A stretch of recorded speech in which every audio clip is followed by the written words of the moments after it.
Hi friends, இன்றைக்கி இவர் என்ன பண்ணிட்டு இருக்காருன்னு தான் பார்க்க போகிறோம். ரொம்ப நேரமாக இந்த மரத்தை கட் பண்ணிகிட்ருக்காரு. என்ன தான் பண்ணுறாருன்னு பார்ப்போம்.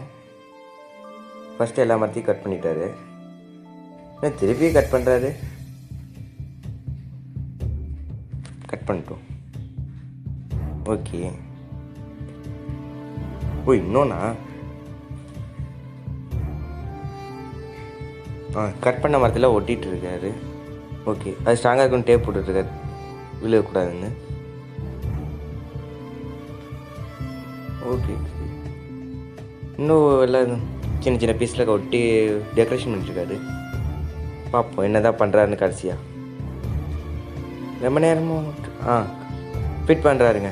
என்ன தான் பண்ணியிருக்காருன்னு பார்த்தா ஏங்க இது ஒரு குருவி ரொம்ப அழகாக பண்ணியிருக்காரு. நம்மளால் முடிஞ்ச மாதிரி கொஞ்சம் வெயில் காலத்தில் பறவைகளுக்கு தண்ணியாவது மாடியில் வைப்போம். ஓகே.